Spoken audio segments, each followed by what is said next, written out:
ಅವರಿಗೆ ತುಂಬು ಹೃದಯದ ಧನ್ಯವಾದಗಳು. ದಯಮಾಡಿ ಪ್ರತಿಭಟನೆಗೆ ಬಂದಿರುವಂತಹ ಎಲ್ಲಾ ಕಾರ್ಯಕರ್ತರು ಮತ್ತೆ ಬಳ್ಳಾರಿ ಕಲ್ಯಾಣ ಮಂಟಪದ ಕಡೆ ಹೋಗಬೇಕು ಅಂತ ತಮ್ಮಲ್ಲಿ ವಿನಂತಿಯನ್ನ ಮಾಡ್ತಾ ಇದ್ದೀನಿ. ಪದಗ್ರಹಣ ಕಾರ್ಯಕ್ರಮ ಇದೆ. ನೂತನ ಬ್ಲಾಕ್ ಅಧ್ಯಕ್ಷರ, ಇಬ್ಬರು ಅಧ್ಯಕ್ಷರ ಪದಗ್ರಹಣ. ಮೋದಿ ಸರ್ಕಾರ ಮನೆಯರ್ಗ ಯೋಜನೆಯನ್ನ ರದ್ದು ಮಾಡಿ ಜಿ ರಾಮ್ಜಿ ಅಂತಕ್ಕಂಥ ಯೋಜನೆಯನ್ನ ಜಾರಿಗೆ ತಂದು ಗ್ರಾಮೀಣ ಭಾಗದ ಬಡ ಕೃಷಿ ಕಾರ್ಮಿಕರ ಹೊಟ್ಟೆ ಮೇಲೆ ಹೊಡಿತಕ್ಕಂಥ ಕಾರ್ಯವನ್ನು ಮಾಡ್ತಾ ಇದೆ. ಈ ಜಿ ರಾಮ್ಜಿ ಕಾಯ್ದೆಯನ್ನ ಜಾರಿಗೆ ತರುವ ಮೂಲಕ ನಾವು ಕೃಷಿ ಕಾರ್ಮಿಕರ ವಿರೋಧಿಗಳು ಬಡ ಹೋರಾಟವನ್ನು ಮಾಡ್ತೇವೆ. ನಮ್ಮ ಹಿರಿಯರಿಗೆ ನಾವು ಮುಂದಿನ ದಿನದಲ್ಲಿ ತಾಲೂಕು ಮಟ್ಟದಲ್ಲಿ, ಗ್ರಾಮೀಣ ಮಟ್ಟದಲ್ಲಿ ಹಾಗೂ ನಗರಗಳಲ್ಲಿ ಪಾದಯಾತ್ರೆ ಮುಖಾಂತರ ನಾವು ಕೇಂದ್ರ ಸರ್ಕಾರಕ್ಕೆ ಎಚ್ಚರಿಕೆ ಕೊಡ್ತಕ್ಕಂಥ ಕೆಲಸವನ್ನು ಮಾಡ್ತೇವೆ ಅಂತ ಹೇಳಿ ನನಗೆ ಕೊಟ್ಟ ಅವಕಾಶವನ್ನು ವಂದಿಸಿ ನಮಸ್ಕಾರಗಳು.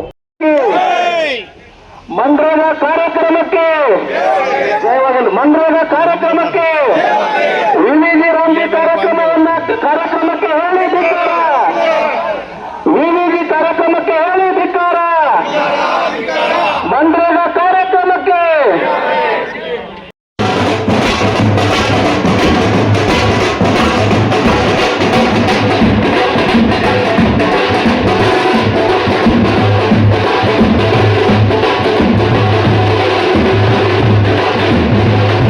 ಖಾತ್ರಿ ಉಳಿದಿದ್ಯಾ?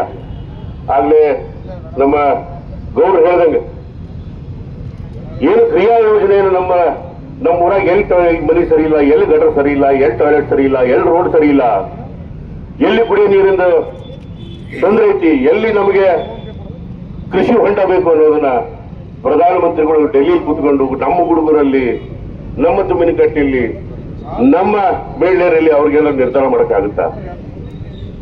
ಕ್ರಿಯಾ ಯೋಜನೆಯನ್ನ ಗ್ರಾಮ ಪಂಚಾಯಿತಿಯ ಹಕ್ಕನ್ನು ಕಸಿದುಕೊಂಡು ಪ್ರಧಾನಮಂತ್ರಿ ಆಫೀಸಲ್ಲಿ ಇವತ್ತು ಕ್ರಿಯಾ ಯೋಜನೆಯನ್ನ ಮಾಡತಕ್ಕಂಥದ್ದಕ್ಕೆ ಈ ಕಾನೂನನ್ನ ಬದಲಾವಣೆ ಮಾಡಿದ್ದಾರೆ.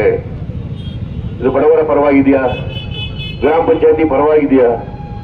ಇದು ಒಂದು ನಾವು ಅರ್ಥ ಮಾಡ್ಕೋಬೇಕು. ಇವತ್ತು ನಾಳೆ ಇನ್ನೇನು ನಮ್ಮ ಗ್ರಾಮ ಪಂಚಾಯಿತಿ ಚುನಾವಣೆ, ಯಾವ ಯೋಜನೆಯನ್ನ ಕೆಲಸವನ್ನ ತಗೋಬೇಕು, ಯಾವ ಗ್ರಾಮದಲ್ಲಿ ಯಾವ ಕಾಮಗಾರಿಯನ್ನು ತಗೋಬೇಕು ಅಂತ ನಮ್ಮ ಸರ್ಕಾರ ಪಂಚಾಯತಿಗೆ ಅಧಿಕಾರ ಕೊಟ್ಟಿತ್ತು. ಈಗಿನ ಕೇಂದ್ರ ಸರ್ಕಾರ ಏನ್ ಮಾಡೈತಿ ಅಂದ್ರೆ ಎಲ್ಲೇ ಕುತ್ಕೊಂಡು ಹಳ್ಳಿ ಪ್ಲಾನ್ ಅವ್ರು ಮಾಡ್ತಾರಂತ. ಹಳ್ಳಿಯಾಗಿ ಯಾರಿಗೆ ಏನಾಗತ್ತೆ ಅನ್ನೋದು ಅವ್ರಿಗೇನು ಗೊತ್ತಾಗತ್ತೆ? ಎಲ್ಲರಿಗೆ ಅಧಿಕಾರವನ್ನ ವಿಕೇಂದ್ರೀಕರಣವನ್ನು ಮಾಡ್ತಕ್ಕಂಥ ಪಕ್ಷ ಕಾಂಗ್ರೆಸ್ ಪಕ್ಷ. ಈ ಅಧಿಕಾರವನ್ನ ಪಂಚಾಯಿತಿಯಲ್ಲಿ ಏನು ಅಧಿಕಾರ ಕೊಟ್ಟಿದ್ರು, ಗ್ರಾಮಾಂತರ ಪ್ರದೇಶದ ಡಾಕ್ಟರ್ ಮನಮೋಹನ್ ಸಿಂಗ್ ರವರು ಜಾರಿಗೆ ತಂದು ಇಡೀ ದೇಶದ ಎಲ್ಲ ಪಂಚಾಯಿತಿಗಳಿಗೆ ಅಭಿವೃದ್ಧಿ ಕೆಲಸಗಳನ್ನ ಮಾಡೋದಕ್ಕೆ ಅವಕಾಶವನ್ನ ಮಾಡಿಕೊಟ್ಟಿರ್ತಕ್ಕಂಥ ನಿಟ್ಟಿನಲ್ಲಿ ಇವತ್ತೆಲ್ಲ ಗ್ರಾಮ ಪಂಚಾಯಿತಿಗಳು ಕೂಡ ಸುಸಜ್ಜಿತವಾಗಿ ಅಭಿವೃದ್ಧಿಯನ್ನ ಹೊಂದಿರತಕ್ಕಂಥ ನಿದರ್ಶನಗಳು ಅನೇಕ ಇವೆ.